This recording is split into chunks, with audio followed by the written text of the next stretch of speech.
not dealing with it at this point? I mean, I'm at peace. I'm doing me. You know what I'm saying? I'm not. You know, let's be talented. You know what I'm saying? Let's make music that's gonna move people. That's gonna be daring and bold.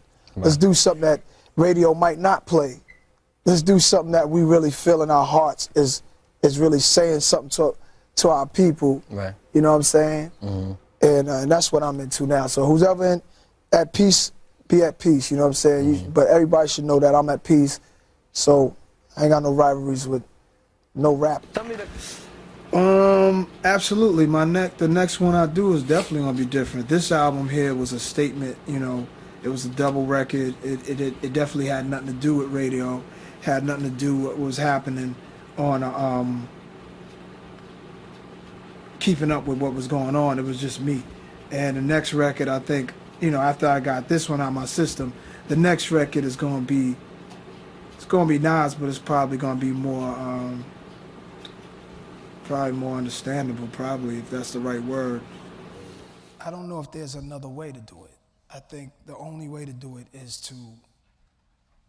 to talk about what's really happening, or it just becomes the same thing, or becomes a gimmick. After you've been around as long as I've been around, you can easily go into the route of, I'm gonna do this record because this is the style this year. I'm gonna do it like this. With me, I said I can get to that. If there's a popular sound out, I like that. If I like the sound that's out, I can say, all right, cool, let's do a record like that. But that's easier than doing. But the consequences of telling your story is serious. Yeah, I get with that. If you think about Kendrick Lamar, where he's at with his lyrics, and you know that this kid's got some sense. You know, he's got something to say. You know, he knows how to tell his story. He's clear about his perspective, and he still flows, you know, like an animal. So same with Schoolboy Q and the rest of the guys you showed on that you guys have on the film, Tech Nine, J-Rock. These guys, you can tell they're street guys, but these are the guys that got some sense, and I love it because the guys before me had a lot to give. You know what I mean? And so I took from that, and then I give it out, and then it just keeps going. Before there was rap music, there was this different way of using the English language. You know, there's certain neighborhoods spin the words around a lot different than others. Italians say different things. Irish say different things. Jamaicans, forget about it. They got a whole different way of spinning words around. Well, that's spinning words as though it's a record. Exactly. So, you know, everything is rhythm. I think everything's always moving everything. The world's always rotating, nothing is still. So, you know, I talk from that point of view, that language around my neighborhood that everybody uses, you know? And I don't even recognize an outside world, especially back then. When I say speak with criminal slang, that's really a nice way of describing the language around me. The slang is not all criminal slang. All slang is not criminal slang, but criminal slang is like a step further, right? So I feel like slang is I'm chilling, I'm cool, you know? Criminal slang is when it's almost coded.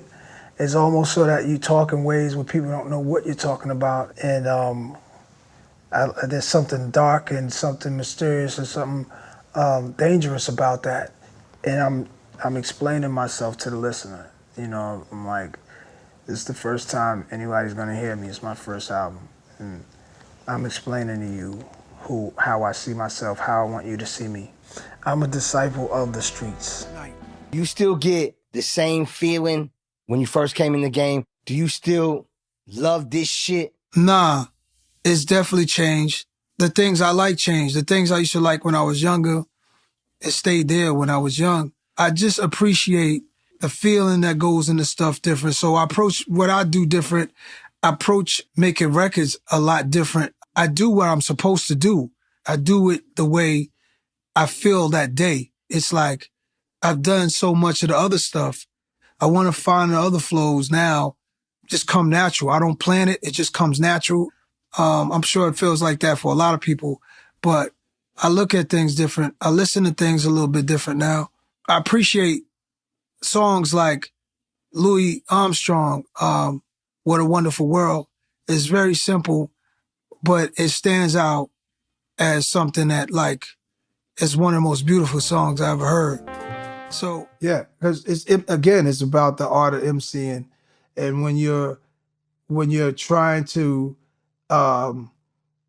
make the best stuff you can make, and you bump heads with another MC, and then you guys have a war or whatever. That's what this art form was since the beginning. It's just Double Trouble and Busy Bee and Kool Moe, you know.